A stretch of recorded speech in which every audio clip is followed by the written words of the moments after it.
Jeff Bezos is in a little bit of hot water with Alexandria Ocasio-Cortez, and I can't wait to hear this story. So, Daniel, correct me if I'm wrong, but did Amazon or Washington Post actually apologize to Alexandria Ocasio-Cortez? No, that'd be really funny. Oh, they didn't? Okay. Yeah, well, what do you expect? It's a multinational corporation that makes its workers pee in water bottles, but here we go. This is a very fun story that started with Alexandria Ocasio-Cortez making the quote, and I'm going to read the quote directly.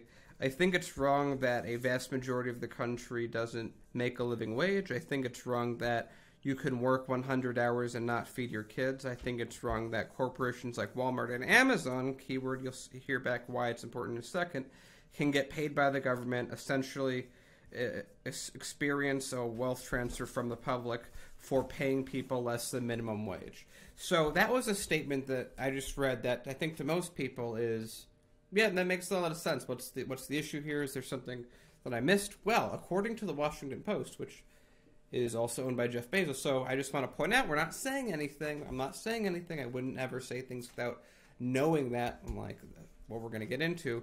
But you have Alexandria Ocasio-Cortez attacking Amazon, and which is being defended by the Washington Post, who have the exact same owners. Just putting it out there.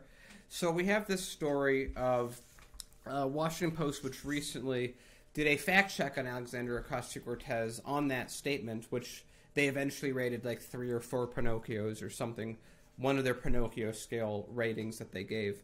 And they were, when I first saw that, I first saw what they were coming back with, I was a bit like, that doesn't seem like those are actually, that they're not actually fact checking, they're just doing what they want. And then on top of that, Alexandria Ocasio-Cortez herself replied directly to the Washington Post, defending herself on these issues. So let's go into it and go step by step what the Washington Post thinks is an issue and why they're wrong.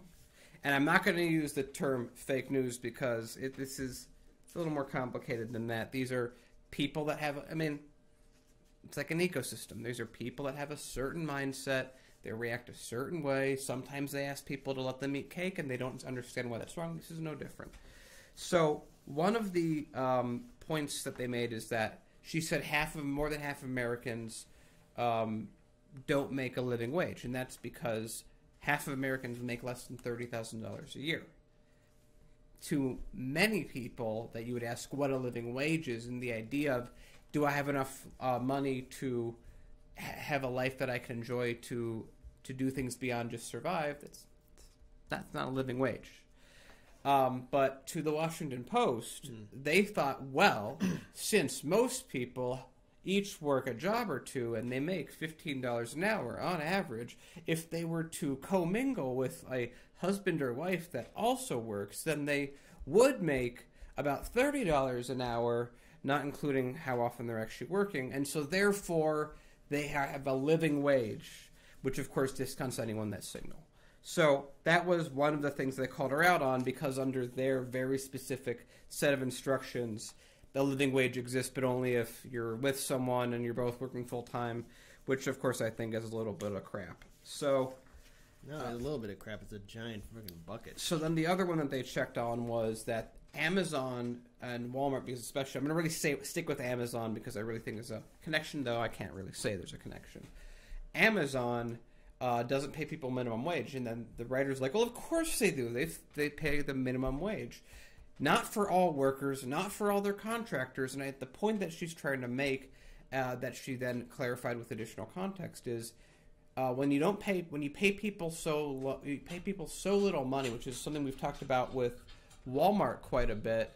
What you get is a situation where people are on Medicaid, people are on food stamps, and so therefore by not paying people enough to not be on food stamps, Amazon and Walmart are effectively having the government pay part of their employees' wages, which is a pretty straightforward thing to say. You're paying wages that are so low, even if they're minimum wage, that the government has to pay for medical treatment for people. That's a fair thing to say. That's saying you're paying them so little that the government has to help you out. Mm-hmm. That's a fair statement to make. Of course, the Washington Post did not agree with it and thought that it was an unfair thing to say that didn't make a whole lot of sense. But like I said, of course. And I like to point out from 100 Perito, tell me if I'm saying your name right, you make a great point, so I'm going to read him directly. So if I make $15 an hour, my wife makes $15 an hour, we can both get into a movie on one ticket. Exactly my point. This is the Washington Post argument, and I think you just deconstructed their entire thing much faster and more efficiently than I did. Now the next part. Well done.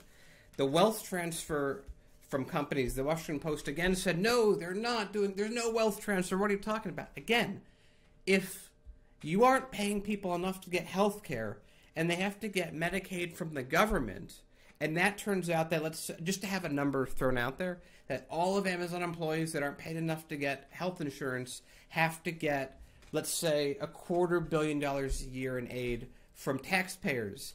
That's wealth transfer. That's money that Amazon should be paying its own people so that they have insurance, but they aren't, so the government isn't. Well, Daniel, how's Jeff Bezos going to afford his ivory back scratcher? I mean, come on, dude. He's got to... It's not just an ivory back scratcher. It's from animals that don't exist anymore, okay. Ivory. It's like regular ivory is too low class for him at this point.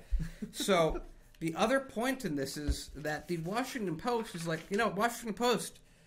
A lot of people don't trust the news right now. A lot of people really don't trust what the Washington Post right now. You're not doing yourself any favors by doing these technicalities that you then call false that are easily debunked by a YouTube comment. Yeah. If that's how you're doing it, and then in addition to that, you're giving her Pinocchios. In addition to that, when she explains this even more, just so you guys can understand it, because I know it's very difficult to explain what I just did, you're still calling it for Pinocchios. This isn't journalism. This is a point of view. This is an establishment bias that the media has of people that make a good amount of money, with editors that make even more money, with owners that make even more money, who are owned by companies that make a ton of money. And also, it's very important to note that this is the same Washington Post, I'm going to keep on saying it again, in one day in 2016 ran 16 negative articles about Senator Bernie Sanders. This is the same company that's owned by Amazon, Jeff Bezos, who is the richest man on the planet. I want to give a shout out also to Radical Syndicate, who just said another very important statement on our live chat. There are homeless people with full-time jobs in this country, and that is 40%. About 40% of people that are homeless have jobs. And here's a disgusting fact: you shouldn't have a full-time job and still be homeless on the streets. That's not right. Not in the richest, most powerful country in the world. I mean, we have a lot of resources, but for some reason, the neoliberal establishment system thinks it's a good idea to give tax cuts to the top 1%. The neoliberal system thinks it's a good idea for Citizens United and McCutcheon's decision to be in place, where money is speech and corporations are people. This is the same system that's going to turn a blind eye to the workers in Amazon that still are struggling to make ends meet, to where their truck drivers have to wear adult diapers just so that they cut down on the breaks that they take on the road. I mean, this is a company that's owned by a sociopath. And yes, we all like Amazon. There's a lot of people who use it. I mean, I use it. I mean, but it's very important to note that it's owned by a guy who doesn't care about the people who make him money. He is the richest man in the world, and somehow he is involved in a lot of government agencies, most notably the CIA. Just so all of you know that. This has been shared by a lot of people. But this is also... I'm going to say, a guy who made every single city in the U.S. bow to him to say, please... send your factory to us, please, please. Or either that, let's not forget that huge, ridiculous scam that he did, which it was a scam, to get city information where he was trying to find out a place where he could put his second headquarters at. I know we had our fantastic Mayor 1%, Rahm Emanuel, basically create a great incentive package for Amazon to build its secondary headquarters here. But at the end of the day, Jeff Bezos already knew where he was going to build his second headquarters. That was going to be over there in Virginia and New York. Mm-hmm. I mean, brilliant. I mean, but he made a lot of mayors show their true colors. He showed a lot of what the neoliberal establishment system is willing to do. They're willing to screw over the citizens that live in these cities just so they can give this guy who has everything. He has everything. Jeff Bezos has everything. And, it goes to show you again how afraid the establishment media is, most notably the Washington Post is, of Alexandria Ocasio-Cortez. They keep on attacking Alexandria Ocasio-Cortez, but you know what? They keep on losing against her because she has the support and popularity with the people because he's talking about issues that need to be addressed. And you think somebody like Jeff Bezos is going to care about the working class families? No, he doesn't. And there are people that are happy that he goes up against Trump and he goes back and forth with them. The difference between Trump and Bezos is that Bezos is able to hide his mask. He tries to pretend to be this nice guy, but he's not. And he doesn't care about you, and he never will. And that's why he's afraid of Alexandria Ocasio-Cortez, which is why the Washington Post will constantly do negative articles about her. But let's wisen up here. Let's be smart about this. We all know the truth now. It's a rigged system, and Bezos definitely likes the rigged system. So what I want to add on a final note to all this is that I said earlier about Bernie Sanders and how people shouldn't be cynical and think that the Democratic Party can just stop what he's doing. Alexandria Ocasio-Cortez is like 5 days old in terms of being in Congress. She's brand new, and she's already terrifying everyone. Because, like I said, they can build a wall. Very funny. Yeah. But they can build a wall as much as they want, but a big enough wave is still going to knock it over. They can build a bigger wall, and a bigger wave will still knock it over. So you can see right here, right now, AOC is a very popular person who is herself a powerful wave that the establishment has before. We've seen them many times attack, like they did with Bernie Sanders with their 16 articles in a day that were unfounded, untrue, and she's calling them back out. And now they look like idiots. And for a paper that's been just destroyed on the right by Trump, I think mostly unjustified, because we share stuff on the Washington Post all the time. It's not the issue with articles, it's the structure of the company. But this is them not getting away with something they usually do because the wave against them is too strong. It doesn't matter how hard they're trying to fight. It doesn't matter how many Pinocchios they want to give her. They've lost this battle.